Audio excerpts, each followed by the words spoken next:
Guys, welcome to fearless quadrant. जैसे कि आपको पता होगा कि हमारी ये सीरीज चल रही है ईडियम्स की, जिसमें हम ईडियम्स करते हैं 5 मिनट के अंदर 5 ईडियम्स करते हैं जो कि आपके एग्जाम्स के लिए इंपॉर्टेंट रहते हैं। तो आइए शुरुआत करते हैं। इसमें हमने 120 ईडियम कर चुके हैं। ये हमारा 121st ईडियम है। तो फिर ये है ऑल ईयर्स। ऑल ईयर्स का मतलब होता है लिसन वेरी केयरफुली, मतलब बहुत ही ज़्यादा ध्यान से सुनना। The students were all year during the briefing. जब ब्रीफिंग दी गई स्टूडेंट्स को तो उन्होंने एकदम केयरफुली सुना। अटेंशन इम्प्रूव्स अंडरस्टैंडिंग, मतलब जब भी ऑल ईयर्स आए तो उसका आपको क्या करना है, लिसनिंग वेरी केयरफुली, या कोई भी बहुत ही अच्छे से आराम से सुनना पूरी ब्रीफिंग को।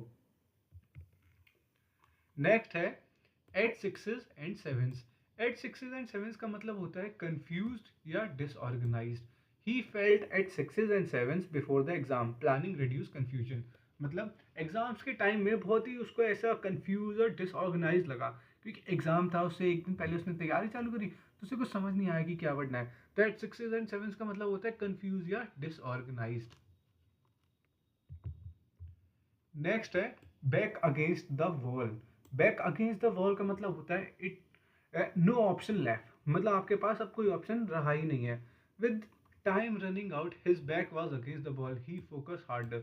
मतलब जैसे कि आपको डेडलाइन मिली है कि आज तक आपको पॉलिटी के इतने चैप्टर खत्म कर देने हैं, लेकिन अब आपके पास टाइम ही नहीं बचा है। आपने मतलब टाइम थोड़ा वेस्ट कर दिया होगा, आपके पास कोई ऑप्शन नहीं बचा है। तो बैक अगेंस्ट द वॉल का मतलब होता है नो ऑप्शन लेफ्ट, तो अब आपको कैसे भी ना कैसे करके वो काम करना पड़ता है। तो बैक अगेंस्ट वॉल का मतलब क्या हुआ, नो ऑप्शन लेफ्ट। फिर है बरी द हैचेट। बरी द हैचेट का मतलब होता है एक कोई भी कॉन्फ्लिक्ट को एंड कर देना, किसी से कॉन्फ्लिक्ट चल रही है उसको अब खत्म कर देना। They decided to bury the hatchet, peace help teamwork. मतलब उनके बीच में थोड़ा ऐसा चल रहा था, कुछ कॉन्फ्लिक्ट चल रहा था, लेकिन उन्हें एक ही ऑफिस में और एक ही प्रोजेक्ट पे काम करना था उन्हें। तो उन्होंने क्या किया, बरी द हैचेट। बरी द हैचेट का मतलब उन्होंने बीच में जो कॉन्फ्लिक्ट चल रहा था उसको खत्म कर दिया।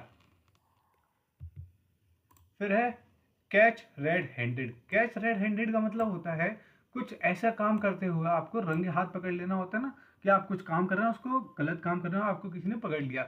The offender was caught right handed, rules must be followed. जो ऑफेंडर था उसको रंगे हाथ पकड़ा गया और रूल्स उसके लिए फॉलो होंगे, जो भी होंगे, है ना। तो कैच रेड हैंडेड का मतलब होता है means caught while doing wrong.